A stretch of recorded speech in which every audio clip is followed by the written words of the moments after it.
امام مالک رحمۃ اللہ تعالیٰ علیہ وہ حضرت مولا کائنات مشکل کشا شیر خدا حضرت علی کرم اللہ تعالیٰ وجہ الکریم ان کو خلفائے راشدین میں شمار نہیں کرتے تھے۔ یہ دعویٰ میرا نہیں ہے بلکہ یہ دعویٰ ہے جاوید احمد غامدی کا، اور آج کی ویڈیو میں اس دعوے کا ہم جائزہ لیں گے کہ یہ مغالطہ لوگوں کو کیوں لگا کہ امام مالک حضرت علی کو خلفائے راشدین میں شمار نہیں کرتے تھے۔ یہ بالکل باطل دعویٰ ہے، اس دعوے کی کوئی حیثیت کوئی اصلیت نہیں ہے، اور یہ بعض لوگوں کو مغالطہ لگا ہے کہ حضرت علی انہیں خلفائے راشدین میں شمار، حضرت علی کو امام مالک خلفائے راشدین الہادیین مہدیین میں شمار نہیں کرتے تھے۔ سب سے پہلی بات تو یہ کہ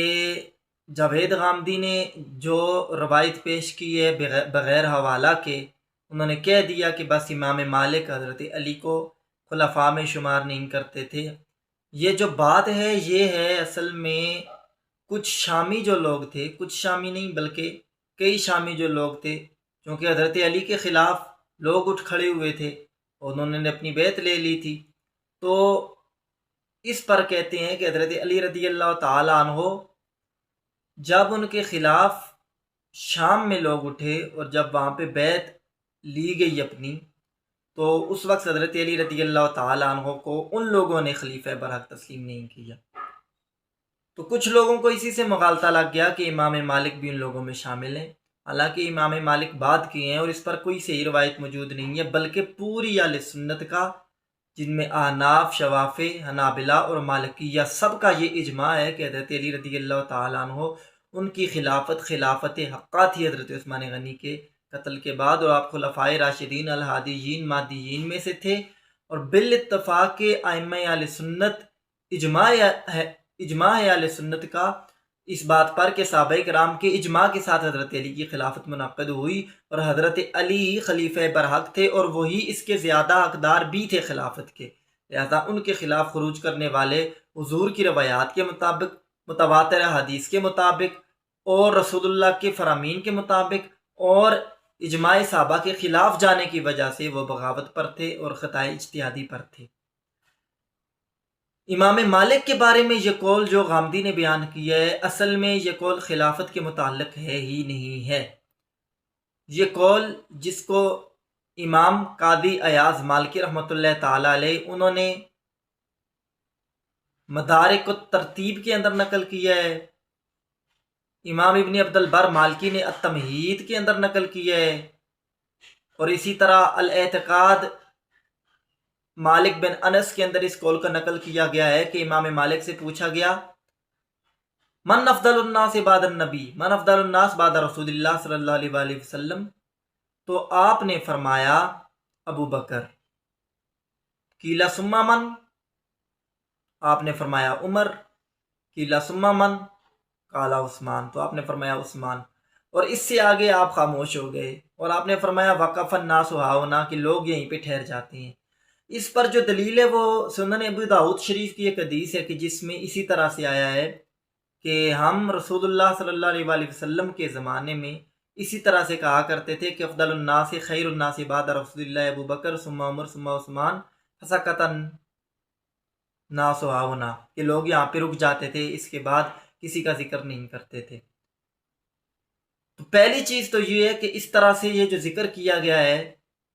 اس میں خیر الناس کی بات ہو رہی ہے، یعنی افضلیت کی بات ہو رہی ہے، اور افضلیت خلفائے ثلاثہ علی علی کی بات ہو رہی ہے، اس میں خلافت کی بات ہو ہی نہیں رہی، یہ افضلیت کی بات ہے۔ بعض روایات میں خیر الناس ہے اور بعد میں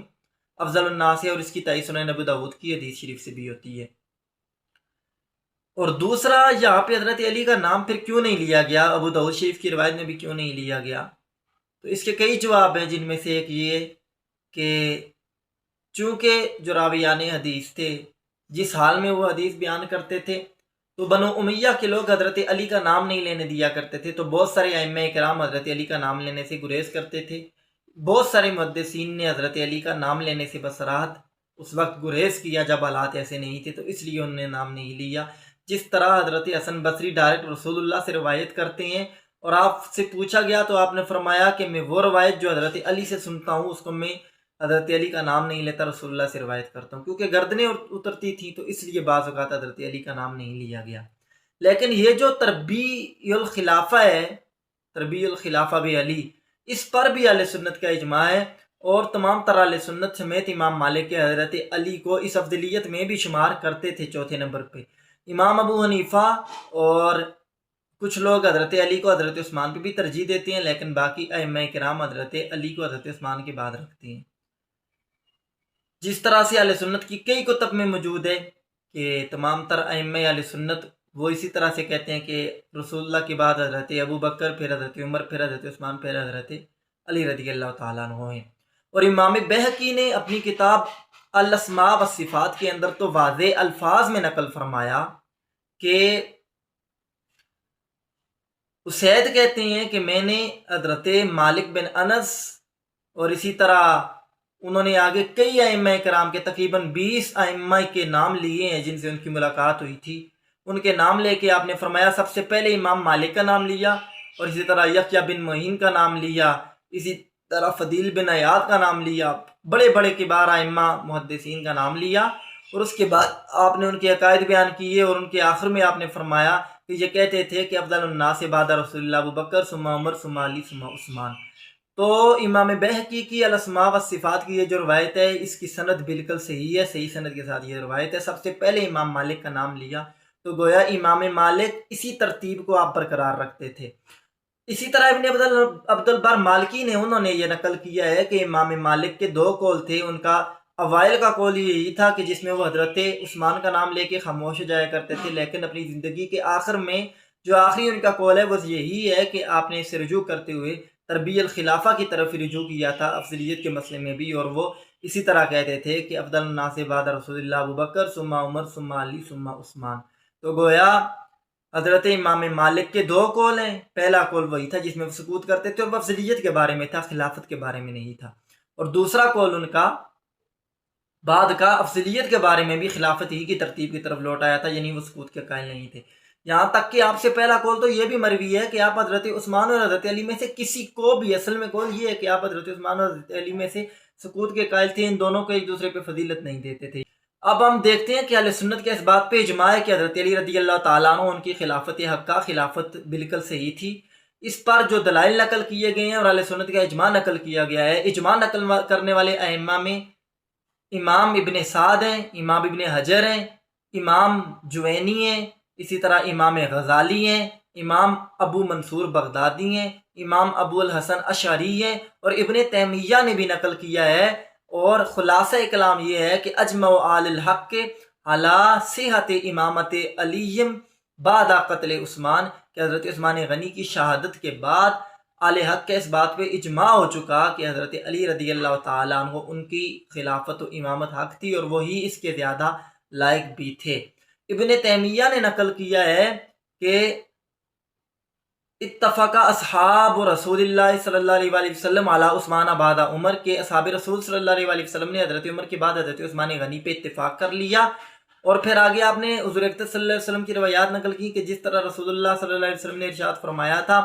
کہ خلافت النبوت 30 سنہ، کہ میرے بعد جو خلافت ہوگی وہ 30 سال ہوگی، اور پھر اس کے بعد علیکم بسنتی و سنت خلفاء الراشدین الہادیین المہدیین۔ اس روایت کو نقل کرنے کے بعد آپ نے فرمایا وَأَنَّ أَمِيرَ الْمُؤْمِنِينَ عَلِيَّ بْنَ أَبِي طَالِبٍ كَرَّمَ اللَّهُ تَعَالَى وَجْهَهُ الْكَرِيمُ آخِرُ خُلَفَاءِ الْهَادِيِّينَ الْمَهْدِيِّينَ، آخِرُ خُلَفَاءِ الرَّاشِدِينَ الْهَادِيِّينَ، کہ حضرت امیر المومنین علی بن ابی طالب رضی اللہ تعالیٰ عنہ وہ خلفائے راشدین ہادیین مہدیین میں سے سب سے آخر پر ہیں،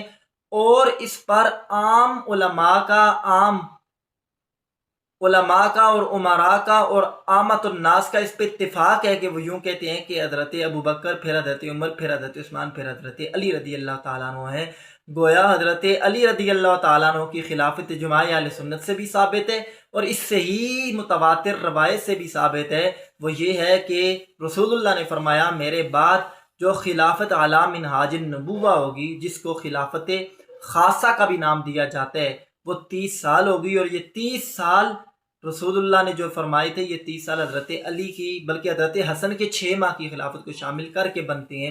تو گویا حضرت علی اور حضرت حسن کی دونوں کی خلافت رسول اللہ کے اس فرمان سے بھی ثابت ہے، اور پھر رسول اللہ صلی اللہ علیہ وسلم کے دوسرے فرمان علیکم بسنتی و سنت خلفاء الراشدین الہادیین، اس فرمان سے بھی ثابت ہے۔ اور تیسرا یہ جو روایت ہے، تیسرا حضرت علی رضی اللہ تعالیٰ عنہ کی خلافت حقہ کے اوپر اور ان کی خلافت راشدہ کے اوپر اجماع اہل سنت بھی ہے، اجماع صحابہ بھی ہے، تمام تر ائمہ اس بات پہ متفق ہیں، اور تمام تر ابن تیمیہ جیسے بندے نے بھی نقل کیا کہ حضرت علی کی امامت و خلافت پہ تمام تر اہل سنت کا اور تمام تر علماء کا اور عامت الناس کا، صحابہ کرام کا بھی اس پہ اجماع ہے۔ ابن حجر ہیثمی رحمۃ اللہ تعالیٰ نے نقل کیا ہے کہ صحابہ کے اجماع سے حضرت علی کی خلافت منعقد ہوئی، ابن حجر اسقلانی نے بھی نقل کیا ہے اور دیگر ائمہ کرام نے اس بات کو نقل کیا ہے۔ امام مالک سے وہ جو سوال کیا گیا تھا، پہلے تو میں نے بیان کر دیا کہ وہ افضلیت کے معاملے میں تھا، خلافت کے معاملے میں نہیں تھا۔ وہ سوال کرنے والا علوی شخص تھا۔ امام قاضی اعیاض مالکی رحمۃ اللہ تعالیٰ نے نقل کیا ہے کہ ایک علوی نے آپ سے پوچھا، اور سوال بھی اس نے اس طرح سے پوچھا کہ اے امام مالک، میں آپ سے ایک بات پوچھوں گا تاکہ بروز قیامت میرے اور آپ کے درمیان حجت رہے اللہ کی بارگاہ میں۔ تو امام مالک نے کہا پوچھو، تو اس نے کہا کہ رسول اللہ کے بعد سب سے افضل کون ہے؟ تو امام مالک نے کہا کہ ابو بکر، پھر پوچھا کون؟ تو آپ نے کہا عمر، پوچھا ثم من، تو پھر آپ نے کہا عثمان۔ تو اس شخص نے یہاں پہ جو علوی شخص تھا اس نے یہ کہا، ظاہر سی بات ہے وہ علوی تھا، وہ حضرت علی کو خلفائے ثلاثہ پہ ترجیح دینا چاہتا تھا، اس لیے امام مالک نے جب عثمان کا نام لیا تو اس نے کہا کہ واللہ لا اجالسک ابدا، کہ اے مالک میں اس کے بعد آپ کے پاس کبھی بھی نہیں بیٹھوں گا، آپ کی مجلس میں نہیں آؤں گا۔ تو امام مالک نے کہا فلک الخیار، کہ تیرے لیے اختیار ہے۔ تو گویا اس کے اس سیاق کلام سے ہی ثابت ہوتا ہے کہ وہ شخص علوی تھا اور وہ حضرت علی کو ترجیح دینا چاہتا تھا، اس لیے امام مالک نے حضرت علی کا نام نہیں لیا، اور حضرت علی کا نام لینے سے پہلے ہی وہ شخص جو ہے وہ یہ کہہ کے چلا گیا کہ میں آپ کی مجلس میں نہیں آؤں گا۔ تو اس لیے چونکہ حضرت امام مالک نے پہلے خلفائے ثلاثہ کا نام لیا تو اس شخص کو برا لگ گیا، وہ علوی تھا اور وہ ترجیح دینا چاہتا تھا۔ باقی امام مالک سے کوئی بھی صحیح سند کے ساتھ ایسی روایت نہیں ملتی کہ جس میں انہوں نے بصراحت یہ بات کہی ہو کہ حضرت علی خلفائے راشدین میں سے نہیں تھے۔ البتہ ایک روایت بغیر سند کے یہ ضرور ہے کہ وہ کہتے تھے کہ جس نے خلافت کو طلب کیا وہ اور جس نے طلب نہیں کیا ان کے درمیان امر ایک جیسا نہیں ہے، ان کے درمیان امر برابر نہیں ہے۔ یہ بغیر سند کی آپ سے روایت نقل کی گئی ہے اور یہ ضعیف قول کے ساتھ آپ سے روایت نقل کی گئی ہے، تو اس وجہ سے بعض لوگوں کو یہ مغالطہ لگ گیا کہ امام مالک رحمۃ اللہ تعالیٰ علیہ حضرت علی کو خلفائے راشدین میں شامل نہیں کرتے تھے، حالانکہ تمام تر مالکیہ بھی اس اجماع امت کا قول کرنے والے ہیں، جس طرح ابن عبد البر نے انہوں نے نقل کیا ہے، اور قاضی ایاز مالکی رحمۃ اللہ تعالیٰ نے نقل کیا ہے کہ حضرت علی رضی اللہ تعالیٰ عنہ کو خلفائے راشدین میں شامل کرنا یہ حدیث سے بھی ثابت ہے اور اجماع صحابہ سے بھی ثابت ہے، اجماع اہل سنت سے بھی ثابت ہے۔ اللہ کی بارگاہ میں دعا ہے کہ ہمیں سمجھنے کی توفیق عطا فرمائے، وما علیہ الا البلاغ المبین۔